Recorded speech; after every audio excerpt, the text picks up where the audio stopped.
Hello, in this video, we'll begin chapter 2 for Where the Demon Lurks.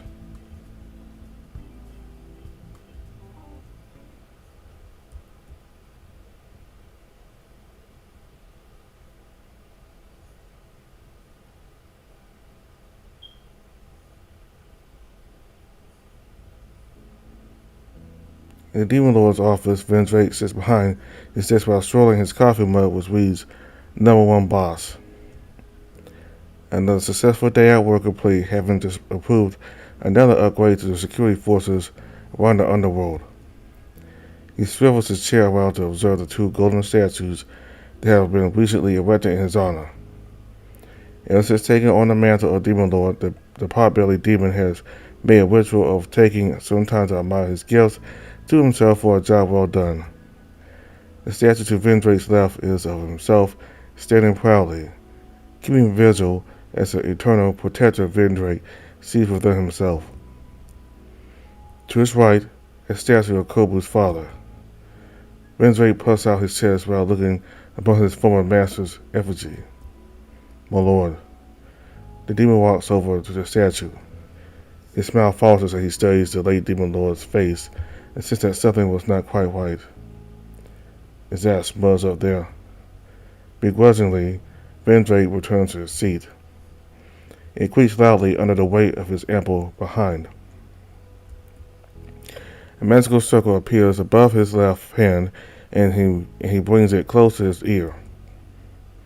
Knox, get in here. He called Lord Vendrake. Vendrake gestures to the top of the statue. Deal with that unsightly spot. I won't have a speck out of place in my office, and have whichever custodian is in charge of cleaning my office be sent for re-education.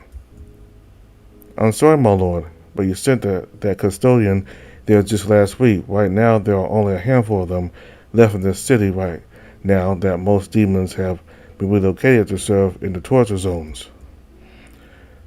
All right. First get that demon back in here to clean that smudge, then send him back for re-education. As you command, Lord Vendrake. Will that be all? Of course not. Do you have the report ready from the freelancers?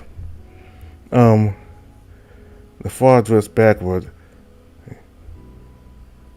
The frog dressed backwards a touch, anticipating that Vendrake might throw something at him. I'm afraid I haven't been able to go through the latest reports. Vendrake shakes his head in umbrage. Not good enough, Knox. I expect better from my #2. Yes, my lord. It's just there are many complaint forms to go through every day. I'm but one demon. Smoke flares out of Vendrake's nostrils. His eyes remain fixated at his second command. How many times have I told you to just burn them? These lackeys have become too soft under Kobu's rule. Now even the meager notion of work causes them to moan and bother. Well, they will learn how to become proper demons once more, and they will do so the hard way. Burn those complaints once we are done. You understand? Yes, my lord. Knox conjures a small portal beside him, and an equally small cream-colored folder pokes out of it for him to grab. They now proceed with the freelance report. All the freelancers we contracted since Kobu left, each and every one has filed a report in return. Vendrake bites onto his cigar impatiently. These freelancers better not be slacking off just because they're on Earth. It's been months since they've been set up there. If I hear another failed report. The interior of Vendrake's pot-bellied mouth glows red, as though ready to spew fire upon the frog at a moment's notice. Knox carefully floats further back to be sure that he is out of range. The demon flips through the file to find anything to pacify the growing flames building in the pit of Vendrake's stomach, smoldering into a brighter hue by the second. Just hand it to me. I'll find it. Knox nods, chucking the file at Vendrake. It shoots through the air like a flying star. Vendrake catches it between his fingertips right before it hits his eye. Really, you could have just levitated to me. I thought this was faster. How exactly am I supposed to read this? It's so small. Just expand the file using your fingers. Nox mimics a pinching and expanding motion with his fingertips. Like this. Vendrake enlarges the file far too much. The document expands, hitting Nox's floating hand. Caught guard, Nox loses control of his platform. The hand rolls and reflexively launches the frog into the air. The frog twists into a somersault but somehow manages to fall back right into the hand. Shaken, Nox hugs the fingers for support. He nods his head as he waits for the dizziness to subside. Vendrake continues to pinch midair, the file lifting and shrinking in turn as Nox is poked in the face repeatedly. I do not get this contraption at all. Never mind, let me do it. Nox pinches the overly long file and it shrinks down to a far more manageable size. With this amusement settled, Vendrake flips through the document searching for a particular section. He sits upright now, ears perked up as he leans closer towards the desk. The flames in his stomach die down a bit. Lord Vendrake? Take a look. He passes the file back to Nox. Vendrake's eyes quickly scan through the document when a cold chill grips his heart, a sensation so alien to him that he just sits, stunned at the details of the report. He would ask what this feeling means, but Vendrake has banned him from asking questions unrelated to work. Reluctantly, he forces his emotions aside. They found someone matching his picture in one of the red zones. They are waiting for orders to attack. Vendrake's expression twists into a wrathful grimace. I knew that's where he would think of hiding, and you were against it when I suggested we send someone there. It's just no demon supposed to go to such places. We could not risk one of our employees' lives. This one in particular keeps narrowly escaping each red zone they were assigned to, and it will be glad to give its life in service to the demon lord. That is the duty of every demon, and they still want for naught else. If it wasn't for the 100 risk assessment documents just to get one freelancer out there, I would have sent more to the red zone, so you know. All the paperwork I have to do. What do you say? Nothing, Lord Vendrake. Order that freelancer to finish the job. I expect Copley's head to be on my desk in 24 hours. As you wish, Lord Vendrake. Nox turns towards the grand door and makes his leave. Vendrake leans back against his seat and kicks his feet up onto the table. A soft smile spreads across his stomach. Just a little longer and everything will be set right. Just a little longer and he will have fulfilled his purpose. If this goes as planned, I wonder how I should celebrate my success. I could always use another self-portrait, or perhaps. Nox flows through the demon city. He abstained from using a portal so he could have some time to himself. The city smells unfamiliar to the demon, going the greasy smells of the food vendors, or the warm, spicy scent of the different demons walking side by side. Now, nothing lingers in the air.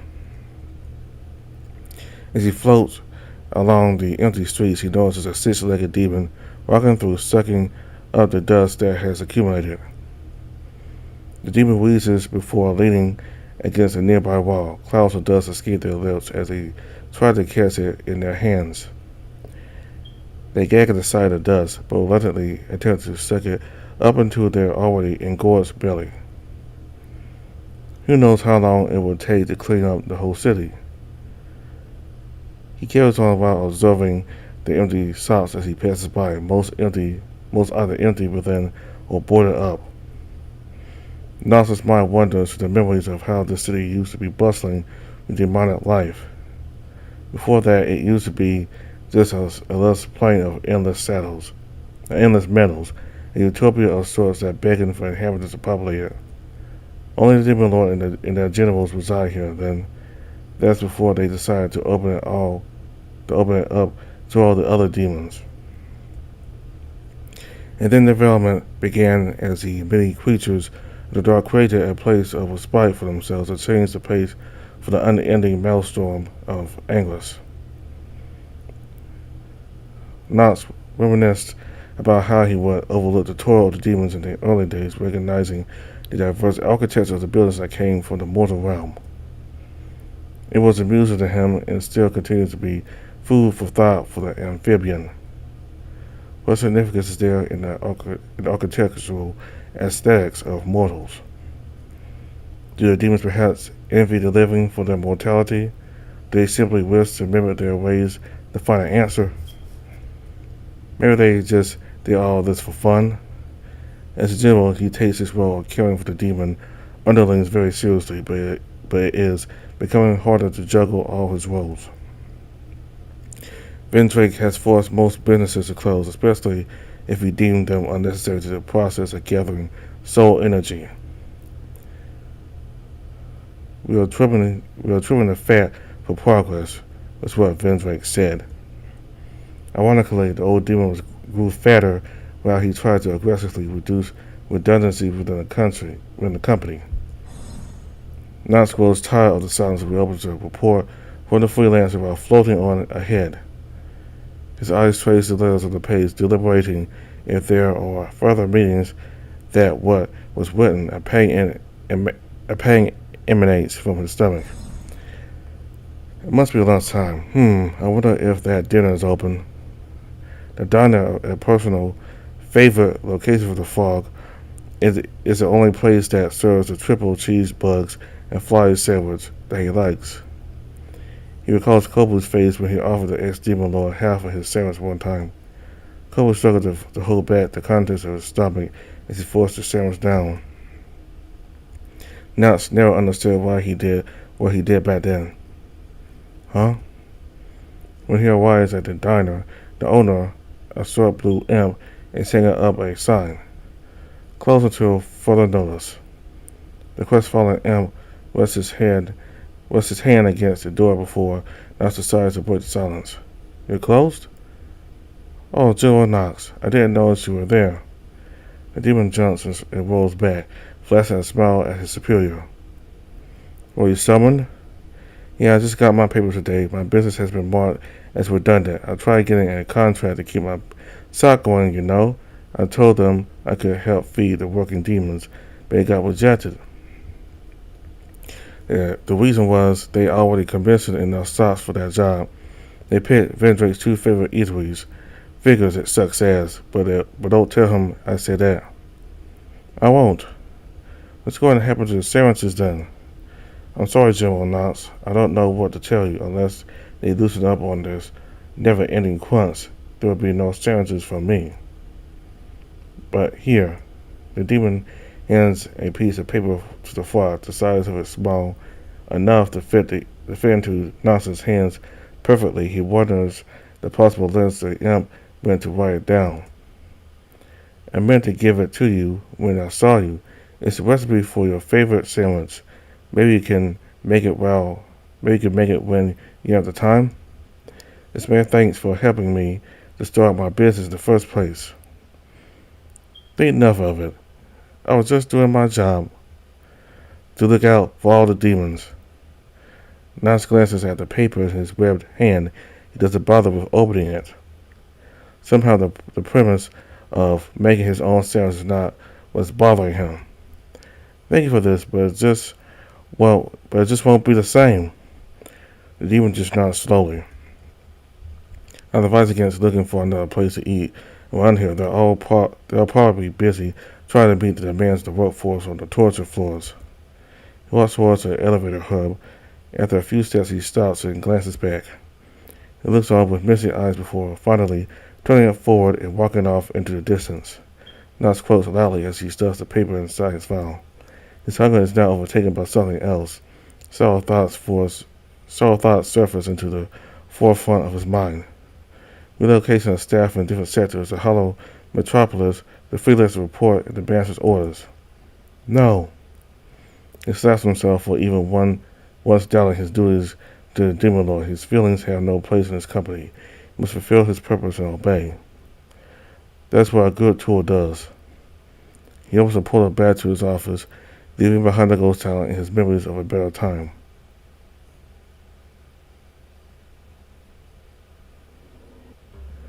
Outside of Sunny Foods, a hunts over, Vigor watches the entrance for within a shadowy alley. The sun has begun to set and still the store remains closed. Time is running out. This body has days, maybe even a week left before it expires. The mere sight of the figure would send anyone running. Much like the demon's life in the underworld, it has pushed this mortal body to its limit. So many sleepless nights and near-death misses has led it to this moment. It scratches the side of its neck and is obsessed by the sensation of seeing fur against its fingertips. The demon can never get accustomed to feeling fur upon its body. It begins scratching furiously all over now, raking against the flesh under the fur. Come on, how long does it take to open a blasted shop? Eliza wait for Kobu to show up. With its weapon tucked within a pocket, the freelancer is itching to let it loose and return to the underworld. It dare not disobey Vendrake. As much as the creature detests its new employer, there are worse fates than being worked down to the bone. Just then, he sees his target approaching from the other end of the road. Kobu and the unimportant alpaca are talking to each other as they open up the store. The time has come. The freelancer clutches the weapon within his pocket and readies itself to stalk closer. It steps forward. It accidentally slips on a stray rubber ducky. Ow, my back.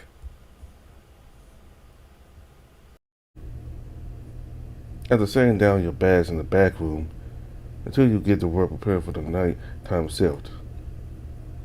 The store lights flicker awake and the room turns cold as the AC is activated. You walk along the aisles and are relieved that the shelves are always stocked and neatly arranged. Less work for you. You notice a broom and a mop left next to the employee back room, ready for any additional cleaning. The broken camera has been replaced, but it lies asleep unactivated. As he returns to the front counter, King approaches with his hands behind his back. Hey, they restarted the sales completely for us. That's fantastic. Let's have a chat first before... Oh. The alpaca waves to someone behind you. You glance over your shoulder to see a young woman looking to see if the store is open. She gives a thumbs up back to King and walks away. What's up? AC does, of course. You roll your eyes at him. Well, I wanted to take some time to talk about the training manual. Right, the manager training manual. Ta-da! He shows off a blue book with a bright yellow thumbs up sticker on the cover. King at this, of course, the headquarters standard manual doesn't really apply to a small store like this. Like us. HQ is okay with this? I mean, they don't really care as long as we keep the cash flowing and don't mess up the brand image. I can live with that. Also, a knock at the door pulls your attention towards it. There's a guy in a business suit peering through the glass door. He signals to ask if the store is open. He waves him away and the guy walks off. Right, where were we? Oh yeah, so as part of your training, you'll be taking on some new responsibilities. There's arranging the sales with everyone, making sure there's enough stock in the store, making sure the day's earnings are banked into the company account each day, and training any new employees. You go. That sounds like a lot. Kinda, but you got the rest of us to help you out. In fact, Mike's been helping me with the money back when I'm not on the morning shift. One more thing, and this is from HQ. You won't be receiving any extra income while you're undergoing training, but you're responsible for any mishap or troubles with the store's regular business. The muscles in the back of your neck, are tightening already. Really? Can't I just order the staff to do these for me? Nope. He boots you on the nose, his usual tattoo of showing disapproval at you. Now, sweetie, just read this and you'll be fine. I made it short and sweet, like a game guide. You take the book from the alpaca's hands. Despite being light as a feather, it weighs heavily with your hands. King pats you on the shoulder and smiles. Any questions before I leave you to open the shop? Can I still say no to this? Can you say no to my cooking? No? You got my answer. King chuckles and heads for the back room. You hold the bright blue book close to your face and sigh of defeat. Your mortal feelings leave you scratching your head. There's so much on the line, yet what scares you the most is letting King down. As you set the book down on the counter, you sense something looking at you. Turning towards the door again, a hunched man glares at you intensely from a short distance. He then closes the gap, slowly walking towards the store. Your first stands on end at the sight of his ghastly face. You think the guy is a fox or a fox. A fox that was run over, to be more exact. Sorry, we're not open yet, at least not until you're gone. Although your gesture to exaggerate your message, he continues to stand there. What's with this guy? His hands reaches out for the door before walking in. Hey, I said we're not. With his other hand, the figure holds out a demon eye the size of a grapefruit, its eyes fixed upon you. You freeze. Your brain instantly makes the connection. This time, it's a real hunter, a freelancer. He holds an eye out and the pupil sharpens. It's getting ready to fire. Hey, come on, we can talk about this. The freelancer stares unflinching, opposing as he squeezes the eyeball tighter. There's nothing to talk about. You inch closer and closer towards him, your gaze never once leaving the eyeball's pupil. Come on, there has to be tons to talk about. All things in the underworld. He sees what you're trying to do and squeezes the eyeball harder. You hear a humming sound as the eyeball starts to glow at the center of the pupil. It's still too far to snatch. You have saved us all a lot of trouble if you just died that night. Maybe that's a sign that I said keep on living. Why break the winning streak, I say. My eyes remains focused on the weapon and start like coalescing at the pupil. High-pitched sound beginning to ring out. Just a little more. Look, you don't need to go through all this trouble. What if I give you some hair? Maybe that would be enough to sound dead? Then we can all be on our merry way.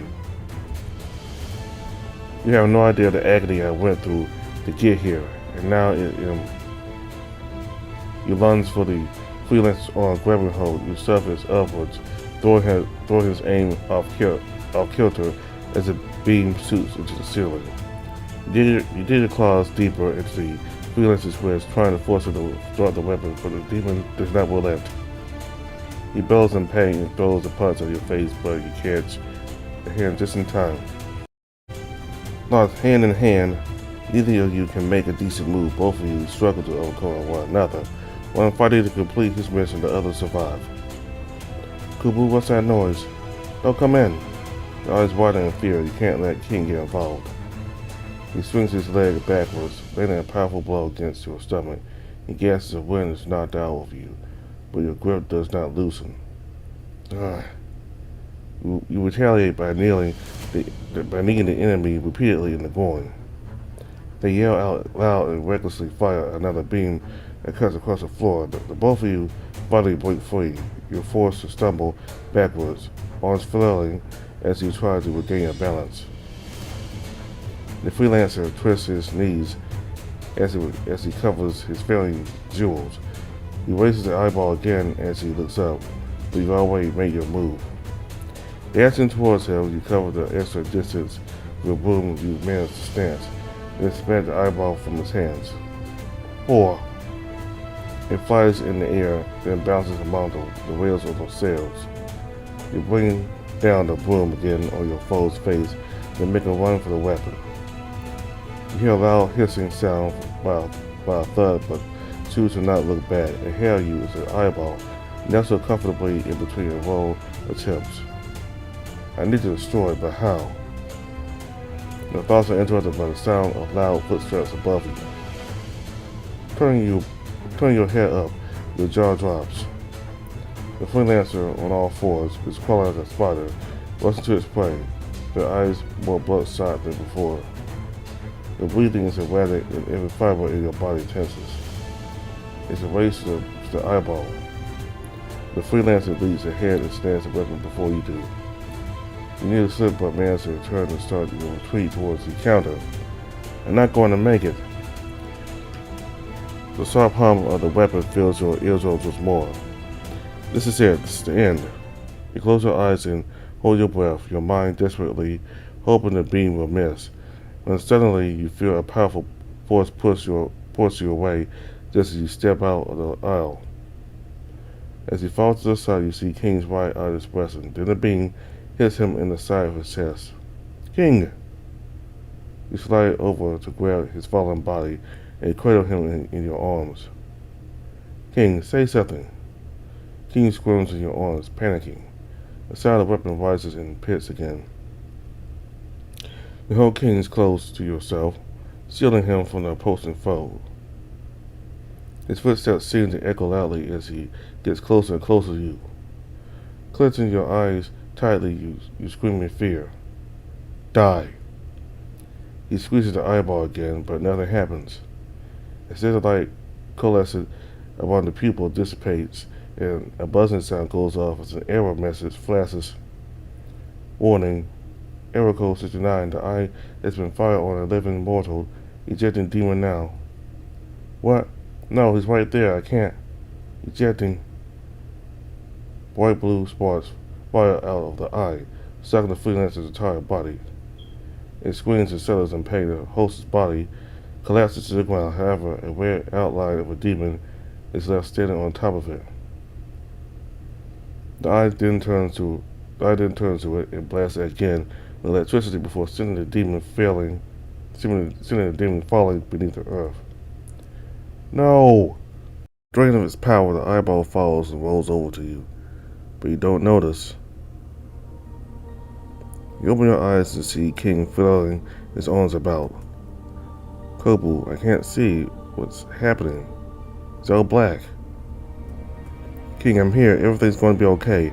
I'm taking you to the hospital. I can't. Kobu, I can't feel my legs. Looking over, you see King's legs slowly disintegrating into nothingness. No, no, no. King, that blast must have done something. We need to get help. The hospital. We got to get there. You try to stand up, but your legs buckle under the immense pressure of fear overwhelming you. The weight you're feeling seemingly pull you back down to the ground. Kobu. King's soft voice calls out to you, but your mind is fixed on getting to the door. No, I can make it. Damn it. Move your stupid legs. Kobu.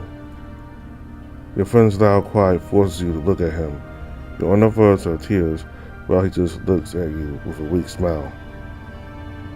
It's okay. No, it's not. None of this should have happened. It's all my fault. The disintegration envelops his chest and accelerates further.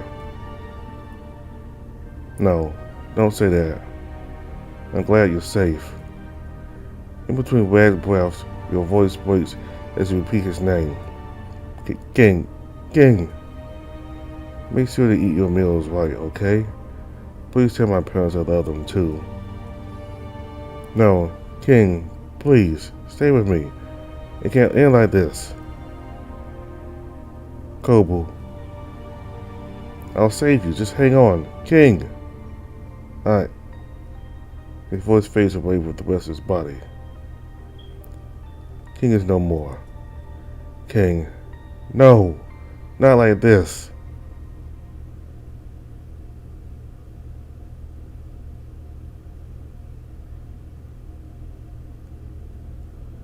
Mere minutes after the freelancer was defeated, Vendrake sits in front of his desk, going through yet another demon's written request for days off. He shakes his head. These demons just don't know the meaning of making sacrifices for their company. Tis tis. The sudden sound of someone screaming grabs Vendrake's attention. He looks over to see a single red thread phasing through the ceiling and gathers in the air, forming an outline that are bodied with death. Piece by piece, the demon's limbs reappear within the space of the outline, and there's the floor of a sloppy thud. Ah. What in the world? Vendrake stands up from his seat and walks over to the demon. He looms menacingly over the smaller creature. The freelancer picks itself up and comes eye to eye. Then Vendrake's angry-looking stomach causes the demon to shriek and jump back. Lord Vendrake, my apologies. I was about to assassinate Cobra when the weapon forced me back here. What? Did you kill him or not? Why didn't you finish him off with your bare hands? I nearly did, but the eye stopped me as I hit a mortal. A light crimson color boils up from Vendrake's neck all the way to his face. Endways, Vendrake's belly flares up. Ah! The stomach mouth fires a stream of fire that narrowly misses the demon's head and blasts off the office door. Get in here, you three. The three portals open and the generals step forth, forming an arc around the raging Vendrake. A mayor enters with arms crossed. To his side is Fortress, who stands at attention.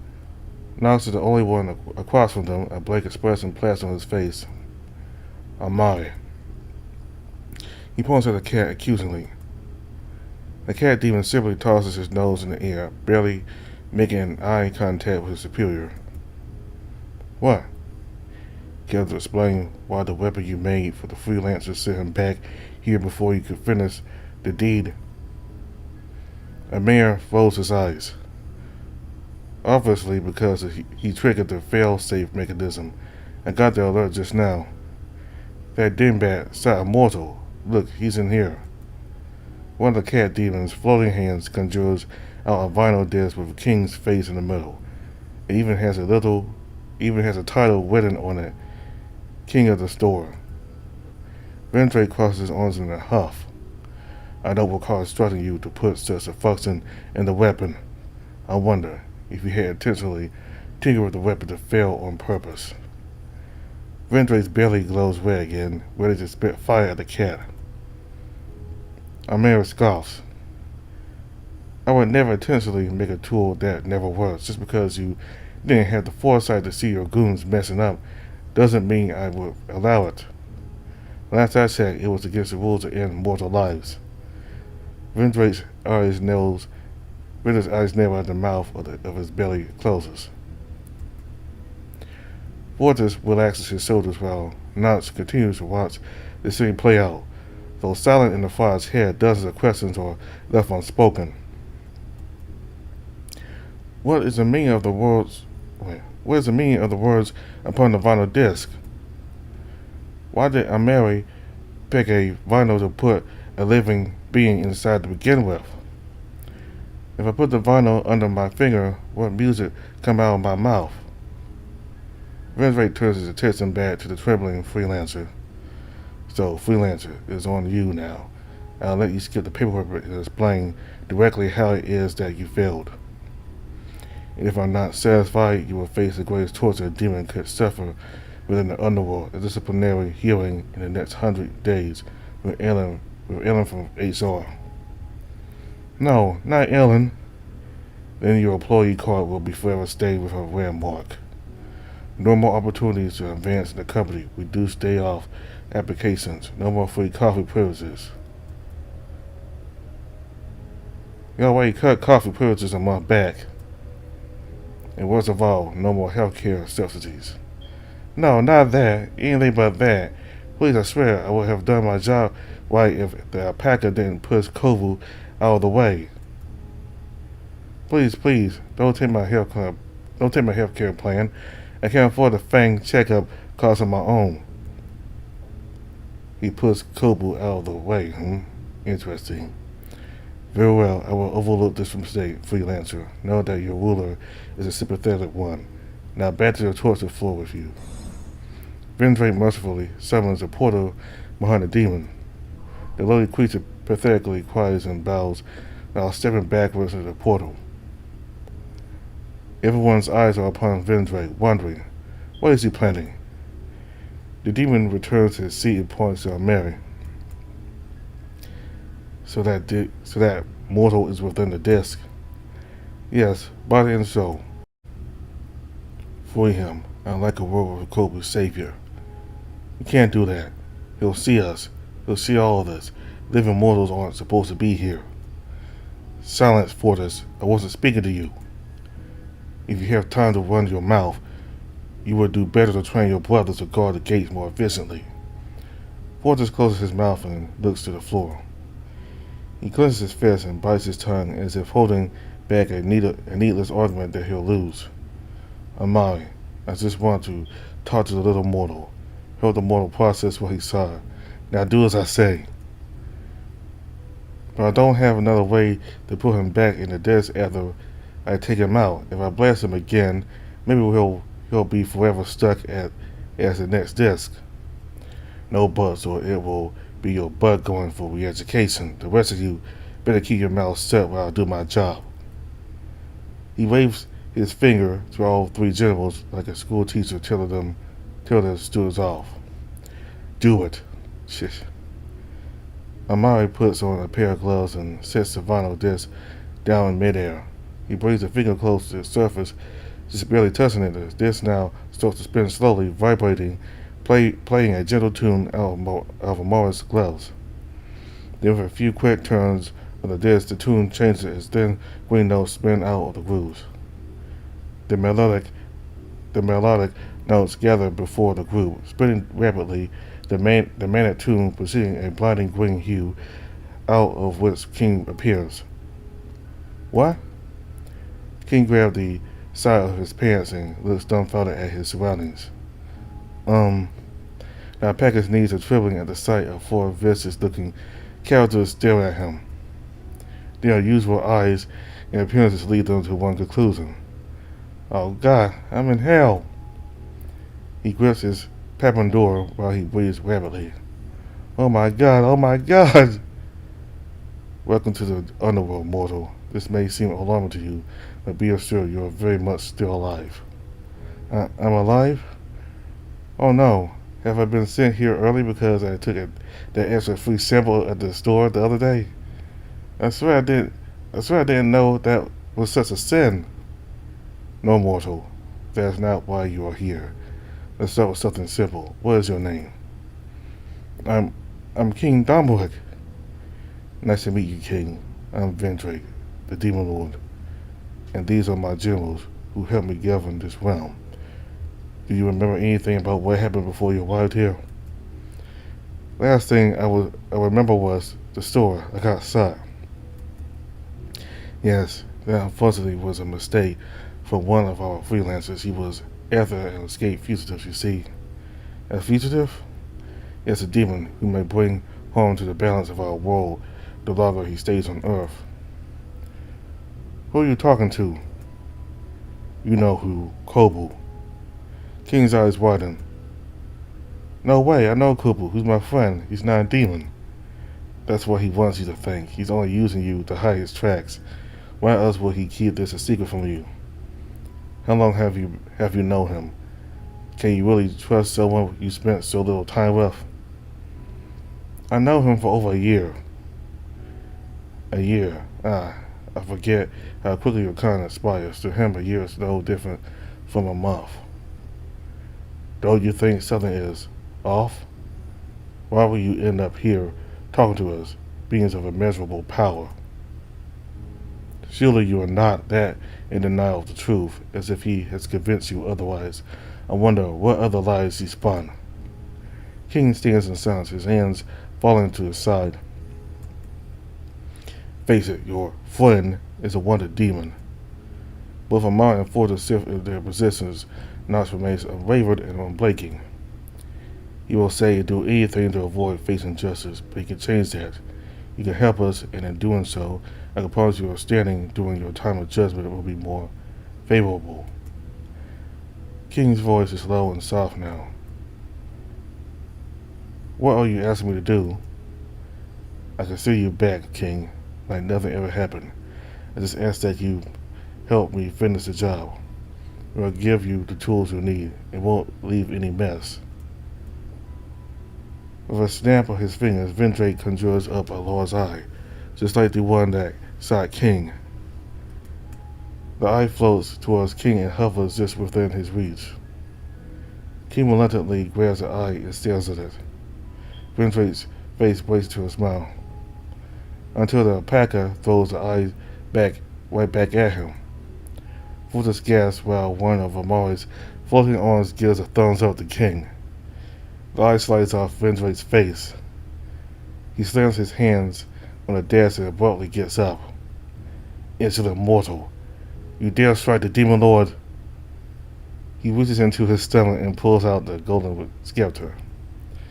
With a wave of the rod, the desk flies into the air and crashes right at the office entrance, blocking any hope of escape. Vendrake stomps forward and aims his scepter at the alpaca. Despite the hostile display of strength, King stands unflinching against the larger demon. I'd do it again in a heartbeat. Say what you want about Kobu, but he would never lie to me about friendship. If he really left, I'm sure it was to get away from you, you two-faced creep. Vendrake raises the scepter. Then you are no use to me. Vendrake! Stop! No. King throws his arms up in the air to protect himself and closes his eyes as Vendrake brings down his scepter and hits Alpaca in the head. Nothing happens. Why isn't it working? Reveal your secrets. He smacks King in the head 2 more times. All it does is make the popping door bounce about. Quit it! King smacks the scepter away. Vendrake turns and knocks. Why isn't the spell working? I should be able to see his life history. He's not dead yet. That can be arranged. Vendrake menacingly steps closer to King, who in turn retreats slowly, never taking his eyes off the demon. This is enough, Lord Vendrake. Vendrake stops. Delivering death is beyond our jurisdictions. Vendrake growls at King. You will regret crossing me, mortal. Fortress. The Lord's demon dog stands upright. Seize him. Fortress raises his arms and points at King. He steadies his breath before 2 small dark markings slither across his arms. Like bloodhounds after their prey, they fly out and wrap themselves around King. King recoils to the touch of the black appendages. They grip him firmly, making him lose his balance and fall to the ground. You're getting away with this. I have rights. Kobu will find a way to save me. Silence him. The shadowy binding extends up to King's mouth and subsequently gags him. Do you want me to send him back to Earth? Yes, but not now. Our laws state that he has to go back, but nothing is written about when that happens. What are you planning, Vendrake?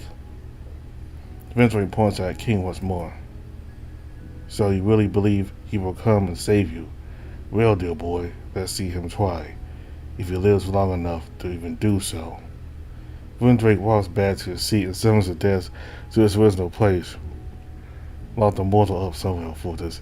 See that he is taken care of until Kobu is dealt with. Where exactly do you think I'm supposed to put him?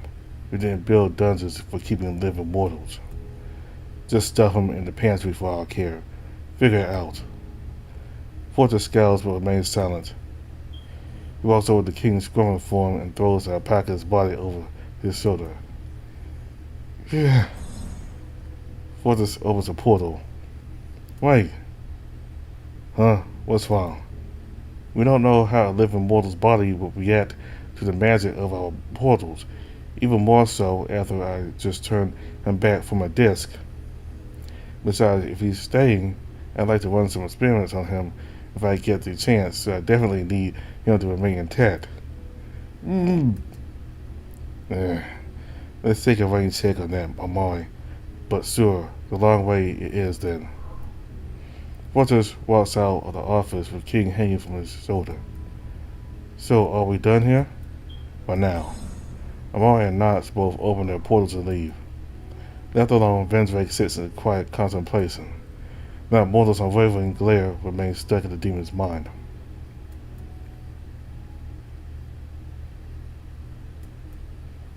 You stare at your empty hands where your friend lay a second ago. It feels almost unreal how everything unfolded so quickly. You scream and beat the ground until your hands are red sore. King! You can only think about how you failed once again. This time someone else was caught in the crossfire. Your breathing is shaking. With the amount of air you're quickly pulling into your lungs, you would have thought they failed you. Your vision is blurry. Your vision is blurry, thankfully not from the lack of air, but from the tears that have been welling up. Your mind freezes, trying to process an impossible challenge until you hear it, a weak groan. Turning your head slowly, you see that it's coming from the person who shot King.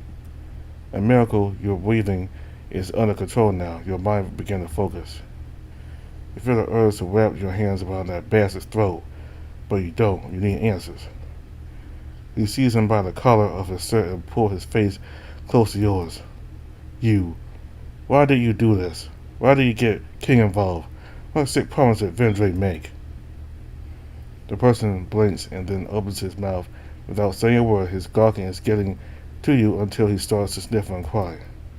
I don't know what you're talking about. Where am I even? You killed my friend. Why do you make a contract to be a freelancer? Kill? I don't know anything about that. I just did it as a goof. I just wanted to prove to my friends that the ritual was fake.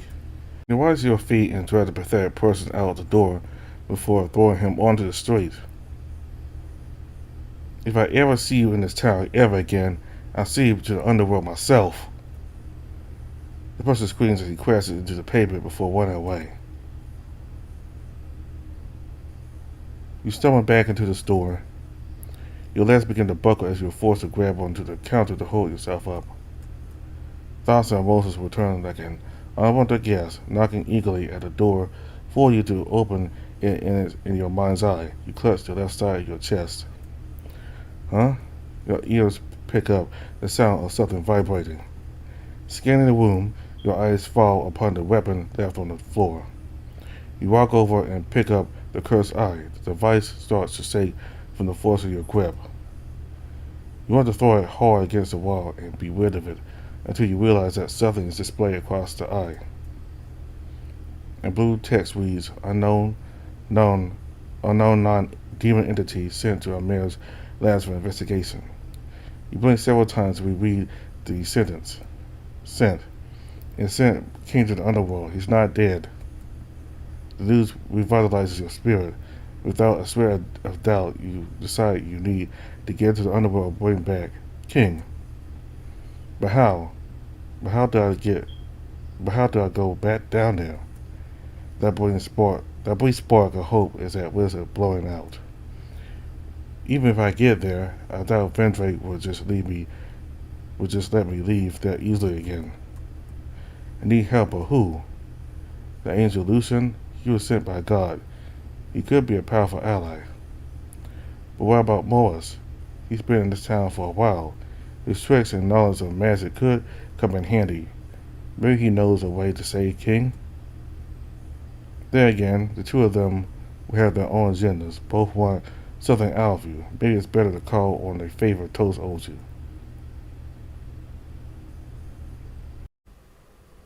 I'm going to pick Lucian for now. I'll get to the other routes later, but I'm going to pick Lucian for now.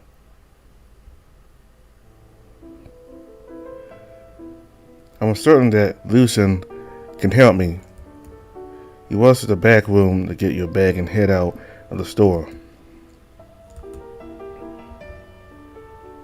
Only to remember you can't do that and leave the store closed. What am I doing? You pull out your phone and call Mike, asking him and his sister to cover yourself due to an emergency with King. They agree to help without asking too many questions. You quickly clean up any possible mess there was of the scuffle. After the pair come over, you take your leave and head for the Lazarus warehouse. Night encroaches with every passing second.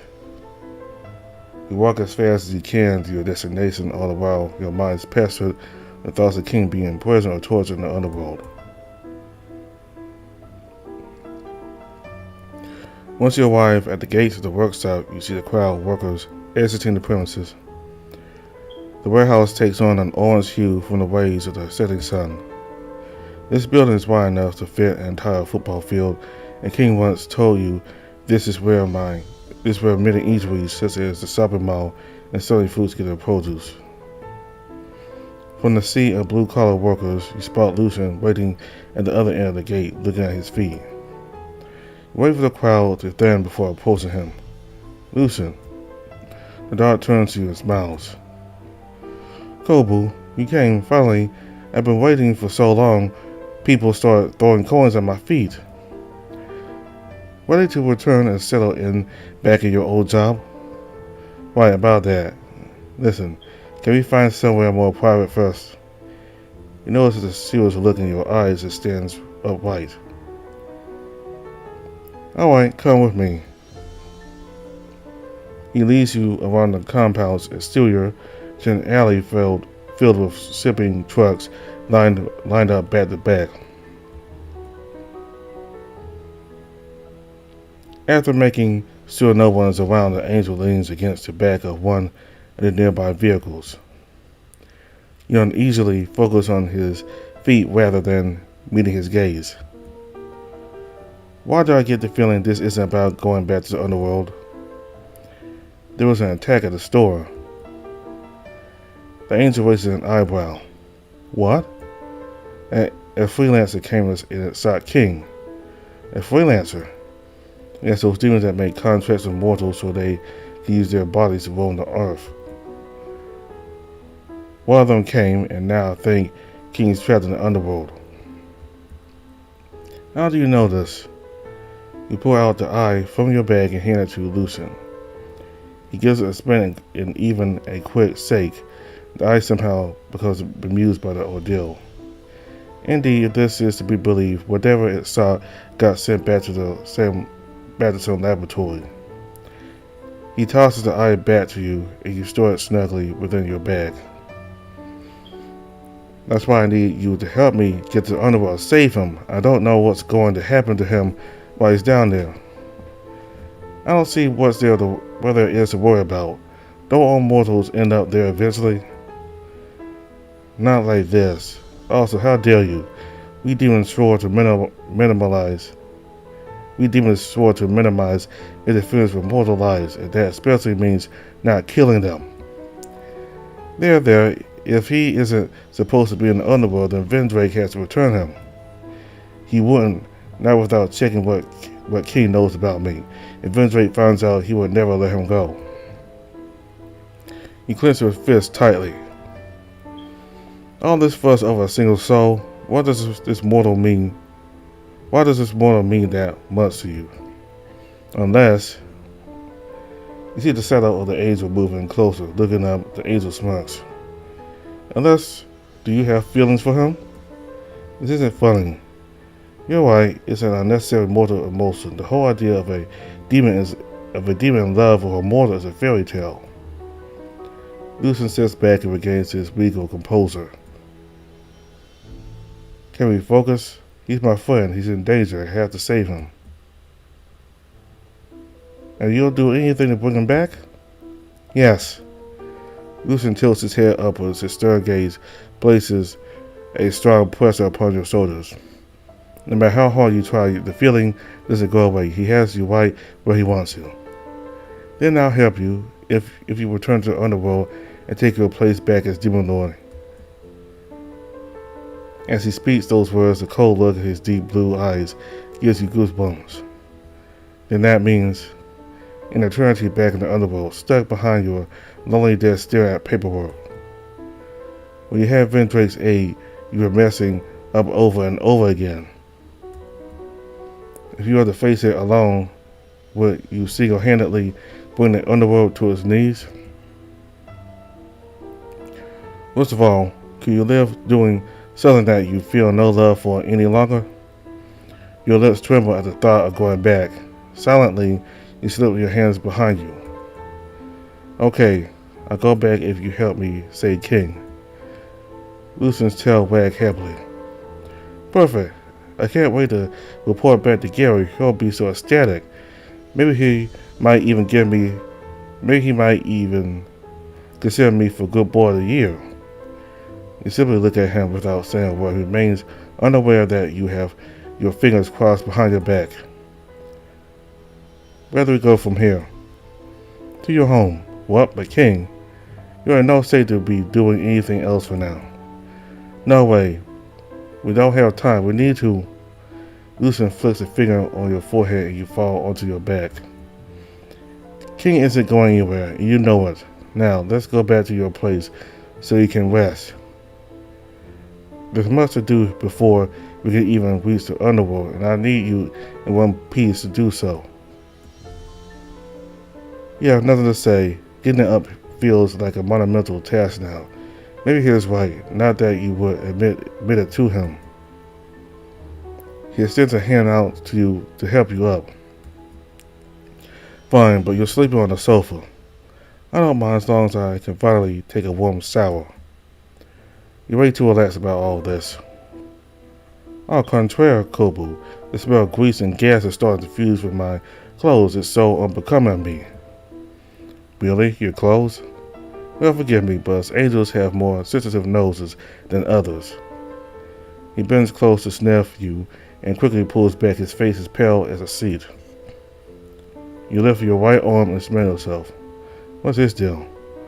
Walking back to the warehouse entrance, you manage to hail a cab to take you both back home.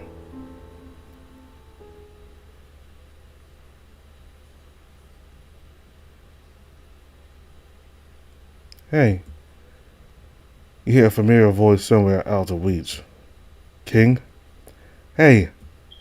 The voice comes in like a crashing tide before receding away from the edge of your consciousness. Your senses are numb and unbothered. New sensation emerges, a growing tightness that pushes down on your chest, soon accompanied by an aching weight that breaks your stasis. Wake up! Your eyes flutter open. Huh? Lucy? It takes a minute for your eyes to readjust to your lit room. Lucian's face comes into clarity. The angel's nose is alarmingly close to yours as he sits directly on top of you. It's Lucian. You were mumbling that mortal's name in your uncomfortable slumber, tossing and turning. Oh, was I? Sorry. You drape your arm over your eyes. What time is it? About an hour to midnight. I can't believe I slept that long. Neither could I, particularly the fact that you need sleep at all. Lucian pulls himself back and stands. You follow suit with a heavy groan. Hey, sleep is great. Don't knock it till you try it. It's a waste of time. By the way, your home is... He spins his wrist, trying to come up with the right words to say next. Small. Dilapidated, more like it. Yeah, it's a decent place for a convenience store clerk's salary, you know?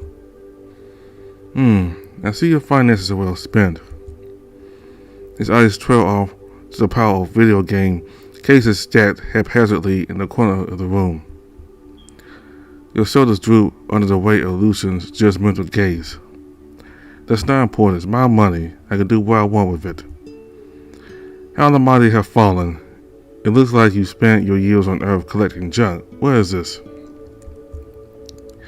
Lucian pulls out a jar with a figurine in it. That's nothing, just a joke I was showing the king. It doesn't mean anything. You try to say the toy out of the jar, but it keeps getting snagged at the neck. The urge to smash this thing on the floor is palpable, but just as you look at the room for a place to chuck it, you catch the angel shaking his head. Defeated, you bury the jar underneath the beanbag, topped with a pile of unwashed work clothes. Now, Kobu, since you're fine, I'll return to my grand duties. Guard duties? What's up with that?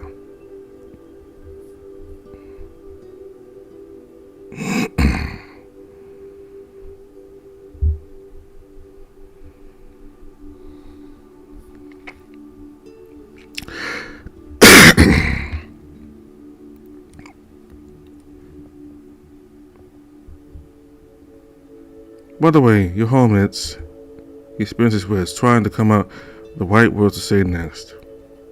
Small? Laboratory, more like it. Ugh, it's a decent place for a convenience store clerk's salary, you know?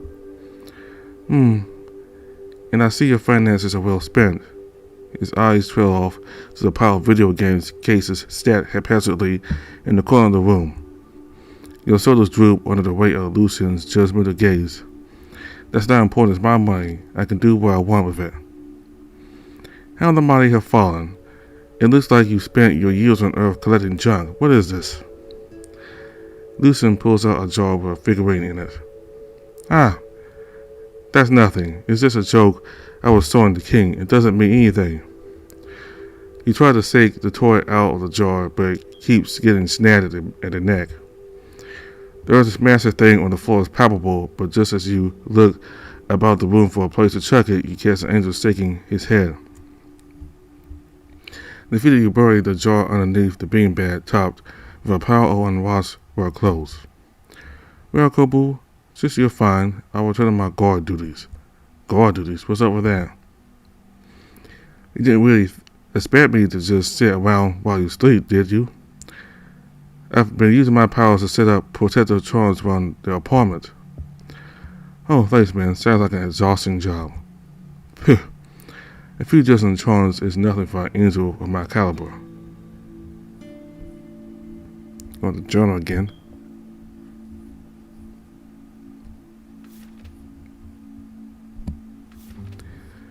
Freelancer is a code word referring to demons who make contracts with mortals, fulfilling mortals' wishes in exchange for possessing their bodies for a set amount of time, or so they say. Most of the time, the mortals get put in a situation where they regret taking part in the contract to begin with. Generally, low-level demons aren't allowed on Earth outside of company business. The demon lord can send out demons as freelancers, but must fulfill the necessary documents in triplicate. Additionally, each demon who has been approved must sit through orientation on how to be a mortal. A real snooze fest, or so I hear.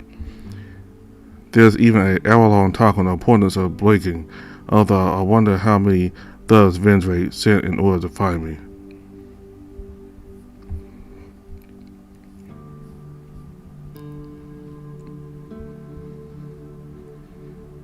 It says that, but upon looking closer, you notice his entire torso is drenched in sweat. He isn't fooling anyone. Hey, it's late. Why don't I cook something to eat before you go on watch duty? Eating's for mortals. You know we don't need it. Hang on a minute. Aren't you borrowing someone's body? No, this is my own. And you haven't been eating or drinking since you got here? Nobody ever questioned that? It's not like I stopped to talk to the locals. I was too busy searching for you. And now that if you find me, you'll stick out like a sore thumb in the town, and people will see you avoiding food like the plague. Lucian throws his nose up in the air. Preposterous. I'm God's best angel. I don't need to put up an act, and I most certainly don't need food. Hey, who's the demon lord here? Yeah. Fine, but when Gary asks you, had better give me a glowing appraisal for being so receptive to your needs. You shake your head. Just sit right there. I get us something. Sauntering over the kitchen, you lay out alongside a long yawn. The sleep was not enough to refresh you completely. You'll peruse the cabinets, contemplating what to make. Something instant would be easy. Your hand reaches for the cupboard and you pull out a little silver kettle and a cup of instant noodles, miso flavored. The gentle bubbling noise of boiling water dulls your senses. After all that's happened, the normalcy of cooking offers you a brief respite. After a few minutes later, you walk out of the kitchen, a piping hot cup in hand. You motion him to join you in sitting on the floor. Here, eat this. He reaches out to take the spork and cut from you. What's this? It's instant noodles. Considering you haven't eaten anything before, I picked up something mild for you, miso flavor. He raises the cup and sniffs around the rim. I smell seaweed, some spring onion, and something else I can't put my finger on. Quit smelling it and eat. The noodles are going to get soggy. This still feels ridiculous to do. It's one of the best ways to blend in with everyone here. Plus, it'll keep your energy up. Not sure how it works for our kind, but it's fun and feels good. Lucian takes a deep breath. His shoulders fall. Fine, but if I get sick from this, it's on you. Dipping the spork into the hot cup, he pulls out a healthy amount of noodles and slurps them down. Lucian's eyes seem to widen and sign he's disinterested, expressing nearly breaks into a smile until he catches you looking at him. He swallows. You said this was miso? Yeah, pretty tasty, right? Lucian averts your gaze while silently taking a sip of the broth. I guess these mortals have made one mutant discovery since they first found fire. And that's the cheap stuff. Wait till you try something from a real cafe. Lucian continues to eat the noodles in silence, but his tail will wag every so often against the floor, producing sort of quick, audible tapping noises. Your heart feels lighter, but at the same time your eyelids are struggling to stay open. Where's your food? I didn't realize I ran out of cup noodles. It's okay, I'm not that hungry. A white lie, there are more in your cupboard, but you don't need Lucian to worry more about your loss of appetite. He holds out his cup of noodles to you. Eat. But you need this more than me. Eat. You still show yourself that this thing helps to keep your energy up. The angel's sudden gesture surprises you. Thanks. You take the cup of noodles from him and take a bite. At first you struggle to swallow the food, the mood just isn't there, but you push through. Slowly the taste of miso fills your mouth. The warmth of the invigorating soup gives you new life as it flows down into your stomach. You continue to eat, the soft sound of Lucian's tail flapping, situating your meal.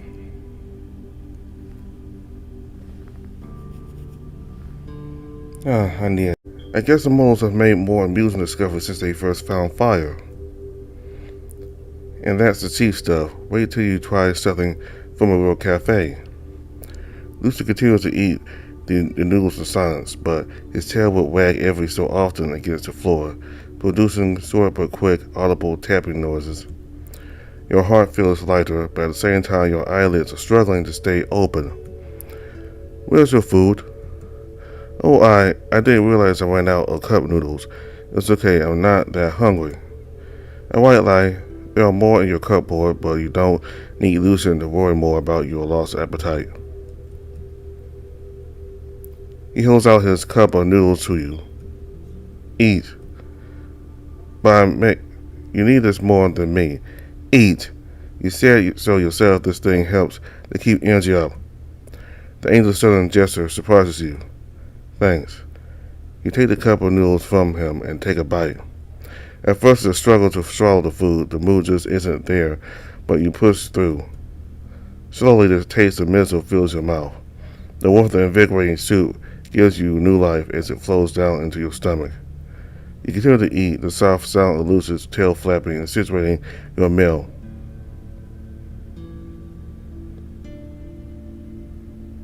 I needed that. Alright, I'm going to head out and keep watch. You just rest up.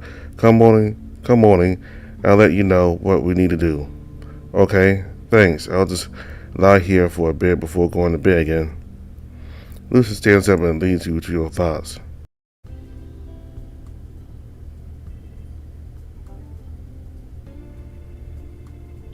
So next time we'll get to meet Gary, who is God.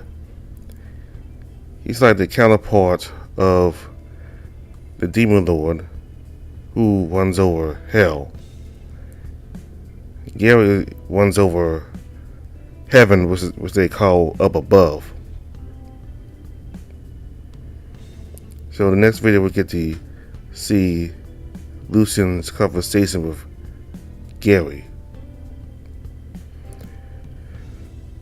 So there was a big episode here because we got to make our choices. I'm going to do Lucian first, and then I'll get to the other characters soon.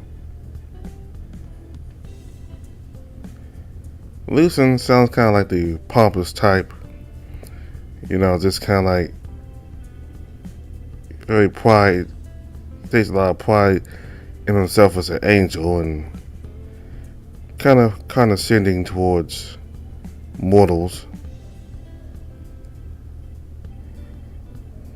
I think this route here, I think Lucian would be the most appropriate choice because heaven clearly does not like what's going on in the demon world. And I think Lucian would be the one that would be the most helpful in Kobu going to the underworld and saving King, as well as him being restored as a demon lord. I think this route with Lucian would be the most appropriate, but we'll see what the other routes are about. And it's July 4th. It's right before July 4th, so excuse all the firecrackers going off.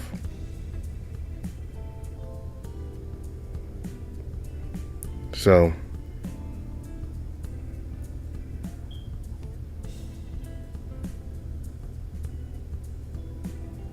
that's all I have to say for now. The description for the games in the description box below. Thank you all very much for watching. Goodbye.